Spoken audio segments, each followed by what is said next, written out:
l'invité culturel avec Linda Tamdrari.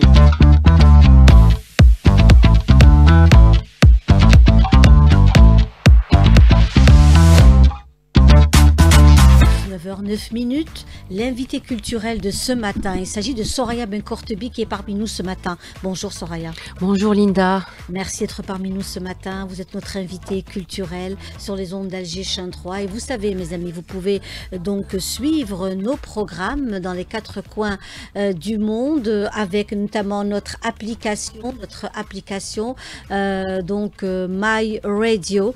Donc ce sera My Algerian Radio où on pourra aussi, donc vous pouvez aussi profiter des programmes d'Alger Chain 3 sur cette application My Algerian Radio et vous serez en direct d'Alger Chain 3 dans les 4 coins du monde avec une excellente qualité de son et vous vivrez à 100% notre rendez-vous culturel. Alors Soraya Benkortebi, vous êtes une passionnée du monde de l'artisanat, de l'identité algérienne d'abord, parce que le tourisme vous parle également. Nous avons actuellement le Salon international de l'artisanat qui bat son plein au niveau du Palais de la Culture Moufdi Zekaria. En parallèle de cela, vous-même, vous êtes une passionnée de l'artisanat depuis très très longtemps, hein, depuis pratiquement... depuis 2012. 13 ans déjà. Déjà, oui. Liée... Avant cela, il y avait aussi du tourisme, donc le départ vers le sud algérien. Tout à fait. Je suis restée plus de 10 ans dans le tourisme, dans l'hôtellerie d'abord, ensuite dans le tourisme. J'ai travaillé ici au nord d'abord, ensuite une dizaine d'années au niveau du sud algérien, à Tamanrasset, où on organisait des circuits, des randonnées et aussi dans l'hôtellerie. Très bien. Soraya Benkortebi, aujourd'hui, donc il y a aussi cette passion, cette frénésie autour de l'artisanat, l'envie aussi de mettre en avant les différentes sortes de produits artisanaux qui existent chez nous, que ce soit, on va dans le tapis par exemple, le travail sur bois, les coffres, la céramique, le bijou, il y a aussi tout ce qui est lié à la calligraphie, donc la calligraphie est très très prisée aujourd'hui. Vous-même, vous êtes aussi dans le bijou, puisque vous allez à la recherche des pierres, des pierres précieuses, et vous en faites une œuvre d'art, pratiquement un bijou. Merci. Oui, vous savez, depuis que j'ai fréquenté ce milieu artistique, j'ai rencontré pas mal de créatrices de bijoux, ça m'a vraiment inspirée, et c'est un monde où j'ai toujours aimé, mais j'ai jamais osé. Oui. Et depuis ces dernières années, j'avais commencé à un certain moment en 2014, j'ai fait des tests, j'ai fait une petite formation à l'étranger. Et c'était vraiment pour moi, c'était personnel. Et ces dernières années, nous avons été formés par une créatrice de bijoux qui expose chez moi à l'année. Elle nous a fait une formation, ça nous a donné envie de continuer. Et la pierre, ça me parle. Franchement, c'est un apaisement, c'est une relaxation quand on travaille la pierre naturelle. Et ça va avec des bijoux modernes, comme des bijoux surtout traditionnels, revisités. Oui. C'est surtout ça le concept. Revisiter, tout à fait. C'est-à-dire qu'on donne une touche aussi moderne. Il y a le design qui rentre en jeu. Le design et ce sont aussi des formations. Le design, ça peut être une formation comme ça peut être des idées. Oui. À force de voir, à force d'être en contact avec des artistes, avec des artistes pas forcément algériens, mais des artistes un peu partout du monde. Voilà. On s'inspire de l'autre. On s'inspire et là, automatiquement, on a de la création aussi qui vient. Par exemple, si je me mets pour faire un bijou, au moment de la fabrication du bijou, je peux changer complètement le design. Ça vient comme ça. Mais il y a des formations aussi qui se font par rapport à cela. Ça c'est important. Voilà. On voit un peu tout le travail qui est en train de se faire. Quand on va juste donner un exemple des babouches. Oui. Hein, des babouches, donc c'est aussi une chaussure, on se chausse en babouche chez nous en Algérie et c'était d'abord le côté masculin hein, et maintenant c'est une paire on se chausse avec les babouches au féminin aussi, on en a fait très très jolies pièces, un travail extraordinaire, je pense notamment à Ferda. n'est-ce Effectivement, pas, oui. qui a fait un travail parce qu'elle est femme aussi. Donc, cette entreprise qui œuvre pour la préservation de l'artisanat et qui œuvre aussi pour le travail. Comment préserver cette chaussure, parce qu'on se chausse de la babouche, et aujourd'hui nous avons vu l'évolution de la babouche, comment qu'on la travaille, on la brode, elle est avec des paillettes, elle est complètement partie dans un délire extraordinaire de design. De design, oui, effectivement. C'est devenu une œuvre d'art. C'était absolument une simple chaussure que les hommes portaient très très longtemps, et qu'aujourd'hui c'est devenu carrément waouh. On peut même la porter en soirée. Effectivement, avec des pierres semi-précieuses Oui. sur la babouche, ça c'est magnifique. J'ai vraiment avec les pochettes assorties aussi, et avec des pierres. Tout à fait, Ça, des c'est broderies, des etc. broderies, oui. Donc là, c'est juste un exemple, mais par exemple, on peut revenir aujourd'hui, les grosses tendances, on revient au patrimoine, on revient à nos rituels. Je citerai simplement toutes nos fêtes liées à notre histoire, à la religion aussi. Donc, par exemple, le Mouloud Nabawi, comme aujourd'hui on le célèbre, cet anniversaire. Donc, il y a aussi toute une installation, des tables, la vaisselle, la tenue qu'on porte, la décoration. On décore aujourd'hui nos tables pour le Mouloud Nabawi Sharif, et puis pour Awal Muharram, etc. Donc, ça, c'est... Et le Ramadan, bien entendu. Ramadan. Donc, et l'Eid. Et voilà, donc ce sont des moments très forts où aujourd'hui... Les familles excellent, et je trouve que ce sont de très très belles occasions pour mettre en avant notre artisanat. Absolument, nous avons la chance d'avoir plusieurs fêtes religieuses et que nous préservons et on met en valeur. Et c'est important de mettre une belle table avec une belle tenue traditionnelle pour rester et transmettre surtout ça à nos enfants et à nos petits-enfants. C'est très important, parce que si on ne transmet pas, on risque de perdre notre tradition. Parce que à l'époque, quand on va revenir un peu sur nos parents et grands-parents, ce genre de décoration, c'était que pour les grands événements, juste pour les mariages. Pour les mariages, oui. Là, aujourd'hui, et puis je pense que... Qu'est-ce que vous pensez aussi des réseaux sociaux? Parce que les réseaux sociaux ont une place très importante aujourd'hui. Les réseaux sociaux ont donné cette image, cette envie d'aller chercher son histoire et son artisanat, et même dans l'art culinaire, parce que on constate que beaucoup de jeunes filles aussi découvrent l'art culinaire sur le tard, après avoir fait des études, etc. Elles découvrent cela en étant mariées ou pas, mais il y a cette envie de découvrir l'art culinaire grâce aux réseaux sociaux. Vous savez, ça aide énormément, les réseaux sociaux. Je ne cache pas, ça aide énormément. Mais aussi, ça peut enlever le charme d'aller vers l'objectif qui est, par exemple, d'aller vers l'artisan carrément, le toucher. Pour moi, c'est très important, le toucher.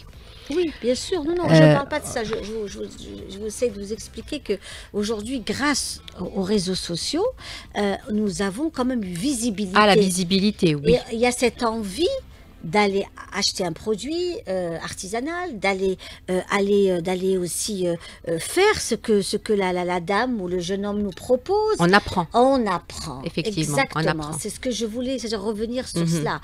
Et là, encore une fois, je ne sais pas si vous êtes d'accord, le côté, les réseaux sociaux jouent un rôle important dans faire découvrir notre artisanat, découvrir aussi, créer aussi cette ambiance de fête festive. Absolument. Donc avec les réseaux sociaux, on a pu quand même se faire connaître même à travers le monde, par rapport à notre artisanat, par rapport à nos traditions, par rapport à notre grand cher pays aussi, qui est magnifique. Et c'est grâce aux réseaux sociaux que ça s'est développé. Eh ben, je donne l'exemple, par exemple, aujourd'hui, My Algeria Radio, qui est une application de la radio algérienne, que vous soyez dans les 4 coins du monde, dans votre véhicule, vous pouvez capter Alger Chaîne 3 et nous suivre, mes amis. Vous pouvez vivre le H24 de la chaîne 3 via notre application, donc My Algerian Radio, et profiter de toutes ces émissions de la radio chaîne 3. C'est vraiment très très important et c'est super, c'est une superbe application. Je vous invite à aller la télécharger et la voir sur votre smartphone et profiter de cela, que vous soyez chez vous, dans la rue, en voiture. Alger chaîne 3 vous collera à la peau. Ça, c'est quand même très important. Voilà. Donc, je reviens à vous et à ce que vous proposez. Dans le travail que vous faites, il y a aussi, dans votre espace, votre galerie d'art, il y a aussi de la calligraphie. La calligraphie est majestueuse. La calligraphie, c'est vraiment quelque chose d'assez profond, on va dire. Parce que ça peut dire, il y a des thèmes, il y a des mots, parfois qu'on a du mal à comprendre, mais si on s'y met, on regarde vraiment le tableau avec sa profondeur, on comprend le sens de cette calligraphie. Que veut dire ces mots-là? Ou bien c'est des versets, parfois c'est des versets coraniques. Donc effectivement, la calligraphie est très présente. Et aussi, je remercie l'artiste que je salue, Monsieur Tazi Mammar, qui est un grand artiste qui n'est pas en Algérie, qui est installé à Doha, mais que je salue. Et c'est vraiment un artiste qui a... suit, probablement, oui, qui a su s'imposer un petit peu partout dans le monde. Oui. On revient justement au travail que vous faites. C'est pas un travail facile parce que il faut vraiment se battre, croire en ses rêves. Rien n'est facile de toutes les façons dans cette vie. Et vous vous battez. Beaucoup de femmes en Algérie sont galéristes. Elles ont des galeries d'art. Ce sont des femmes en général, en grosse majorité. Vous l'êtes. Cet espace, c'est un peu votre cocon, votre univers à vous. Mon échappatoire. Cortebi, votre force, vous ressourcez dans cet espace avec ces rencontres de femmes. Donc, vous excellez dans les arts plastiques, dans le bijou, la céramique. Il y a aussi la tapisserie. De Gardaya. Oui, la tapisserie, les coffres berbères, la sculpture, la poterie berbère. Mais l'ancienne poterie berbère, antique, et c'est vraiment recherché.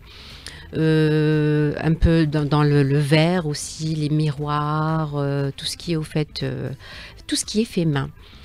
Et effectivement, être galeriste n'est pas facile. Il faut vraiment aimer. Parce que si on n'aime pas, on ne peut pas tenir même pas une année. C'est un plaisir de le faire. On le fait par plaisir beaucoup plus. Être galeriste, c'est rencontrer des artistes, c'est rencontrer des gens, c'est la rencontre, aller vers l'autre. Au fait, c'est un lieu de rencontre aussi. On peut échanger nos idées, on peut apprendre. C'est vrai qu'au niveau de la galerie, depuis ces 13 ans, j'ai beaucoup appris avec les artistes et les artisans. Que je remercie, on m'a donné des astuces.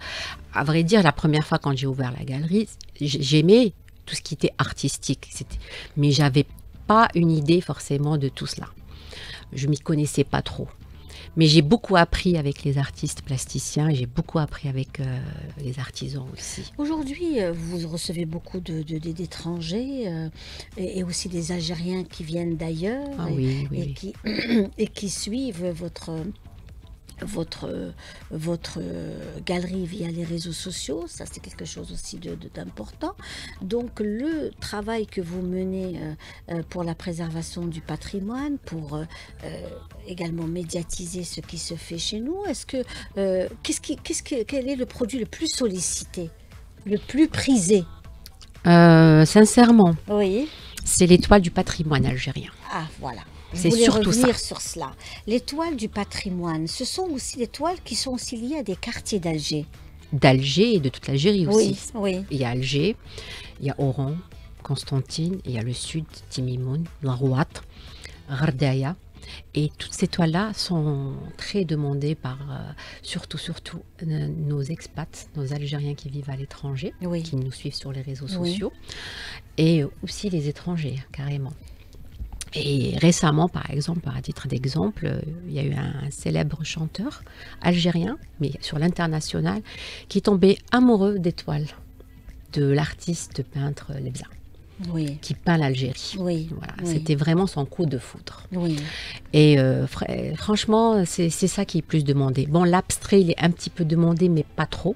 Mais c'est d'ailleurs le nom de la galerie, c'est le patrimoine. Donc quand on vient au niveau de la galerie, on cherche du patrimoine. Oui. tout simplement. Oui, oui. Là, Soraya Ben Kortebi, vous me tendez une perche pour revenir sur le patrimoine. Et puis, je voulais revenir aussi à cette génération qui a quitté l'Algérie un peu les années 80, 90, et une génération qui a vécu dans les quartiers des centres-villes. Je cite la capitale, Alger, la rue Didouche Mourad, le Sacré-Cœur, la Grande Poste, la rue Arabi Ben Mehidi, la place des Martyrs.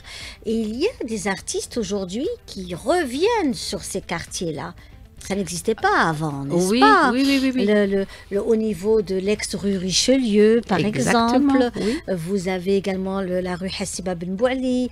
Tout cela, le quartier de la gare de Hera et la place du 1er mai, tout cela, l'hôpital Mustapha, tous ces quartiers qui tournent autour d'Alger, Belouizdad, Sidi Mohamed, etc. Donc ça, ce sont aussi des artistes qui sont revenus sur les quartiers, carrément. Au lieu que ce soit une photographie, c'est une œuvre. La photographie est une œuvre d'art, oui, aussi, bien entendu. Mais là, c'est vraiment le travail de l'artiste peintre. Le travail à couteau, parfois, Oui, et comme oui. celui de Ben Salah que vous Oui, connaissez. qui est magnifique. Qui est magnifique, qui revient surtout sur les anciens quartiers d'Alger. Oui. Il y a le travail de Khalifa aussi qui revient sur l'Alger actuel, Oui. sur les ruelles d'Alger. Actuel, Oui, Alger absolument. actuel. Et il y a aussi Ben Attia qui est de l'Arwat, mais qui fait des aquarelles sur Alger, Oui. de la Casbah. Franchement, ils reviennent tous par rapport à... Il y a ceux qui sont dans l'ancien Alger, il y a ceux qui sont dans l'actuel, Alger actuel. Oui, l'actuel Oui. Alger.